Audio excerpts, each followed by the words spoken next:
Garou the Hero Hunter has a god-level monstrous physique, and in order to look like a monster, you're gonna have to train like one too. But you don't need to spend years in a martial arts dojo to do this, because today I'm gonna show you how you can train like Garou at home with zero weights. Not only will you develop a physique similar to Garou, but you'll also get strong enough to murder countless innocent heroes just trying to do their job. Well, maybe not every hero.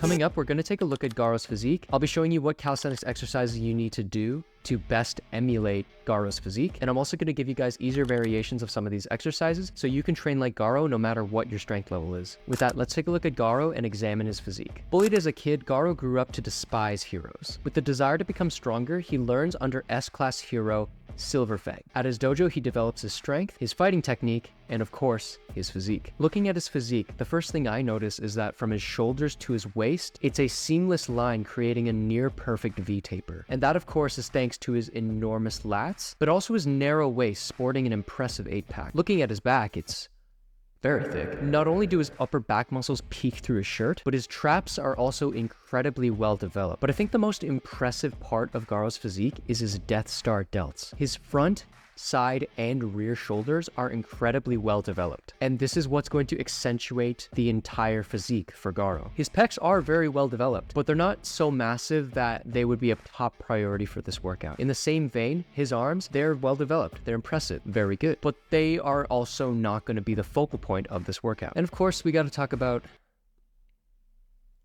the legs. While we don't see his legs in the show, his ability to jump around plus his natural agility means we gotta train legs, not only for performance, but also for hypertrophy. So now that we covered everything, let's jump right into the workout. As I said before, Garou has an amazing V-taper. It's near perfect. And of course, it's because of his lats. They're huge. So we're gonna start off with the pulling exercises. In order to work on those lats, to get those wings, we're gonna wanna do wide pull-ups. But these aren't going to be normal wide pull-ups. For these, we want to pull all the way up and then hold it for about 3 seconds. You want to really focus on squeezing your elbows back and down and bringing your shoulder blades together. As we lower down, hold the middle position, the 90-degree position, for another 3 seconds, and then lower yourself back down. That's 1 rep. Not only is this going to help you stay super strict while doing wide grip pull-ups, it's also going to create more time under tension and ensure that we train our lats to absolute failure. But if you're someone who can't do a single pull-up, you can emulate the same effect by doing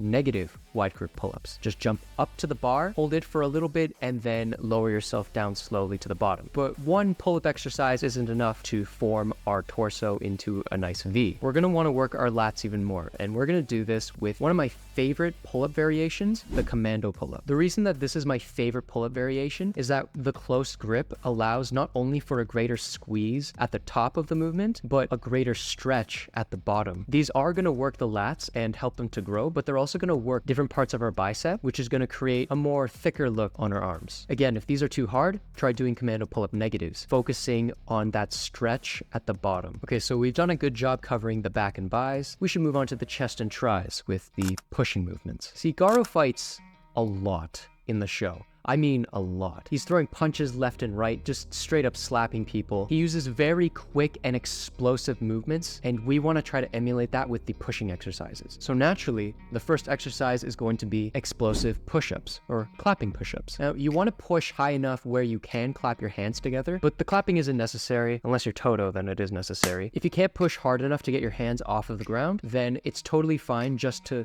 kind of levitate your palms and have only your fingertips touch the ground. So long as you have some way to tell that you are pushing explosively, it's totally fine. Here's something else that I noticed in Garou's fights. He uses a lot of open hand and a lot of his fingers blocking attacks and striking his opponents. We want to try to get an exercise that strengthens our hands and our fingers. And for that, we have fingertip push-ups. This is a great way to strengthen our forearms as well. And it also gives us a little more range of motion on the push-up so we can get into a deeper stretch at the bottom. Now, these are more difficult if you're not used to the position. So try to have one hand with just your fingers and the other hand in the regular push-up position. If that's too hard for you, then I would substitute these with knuckle push-ups. These are much easier, but they focus more on your wrists and not so much on your hands and fingers. So we've covered the back, we've covered the chest. Now we need to move on to the most important part of Garou's physique, his shoulders. First, let's try to come up with something that targets his rear delts, but also going to target his upper back. And the perfect exercise for this this is reverse flies on the rings. With these, you want to aim to have your arms straight in order to really target the rear delts, and you want to try to squeeze your back together at the top of the position to get a really good contraction on your rhomboids. And depending on your strength level, you can either be more upright to make it easier or be more horizontal to make it harder. Now, sticking to the rings, we want to also give our traps a bit of work as well, because Garou has very mountainous traps. And the best exercise for this, that also works the shoulders as well, is going to be face pulls. With the squeeze at the top, not only are you going to be feeling this in your rear delts and your traps, but it's also going to be working that rotator cuff. But I think the rear delts have had enough attention at this point. How are we going to work the front delts and the side delts? To do this, we're going to use a more push-focused movement, and this is probably an exercise you guys either haven't heard of or you probably don't do a lot of, and that's wall walks. The act of going from a push-up to the handstand position is going to work our anterior delts, and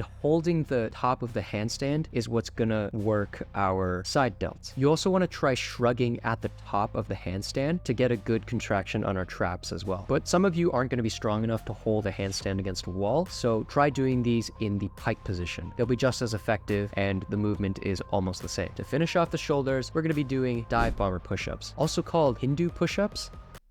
I don't know why. And similar to the wall walks, they're going to be working our side delts and our front delts. I think by now we've got upper body pretty much covered. We should move on to the rest of that V-taper physique and start looking at the abs. First, we're going to do a fundamental calisthenics core exercise, and that's the L-sit. You can do these on the floor, you can do them on an elevated surface, or you can do these hanging. If you still find these too difficult, you're allowed to bend one leg or both legs in order to suit your strength level. Now, the L-sit is going to work your entire core, but we want to work on that V-line that Garou has. So we're going to try to work the lower abs with the next exercise, seated leg raises. Now, this is a deceptively difficult exercise because your back is against a wall, so there's no room to cheat the movement. If you want to make the exercise more difficult, move your hands closer to your feet.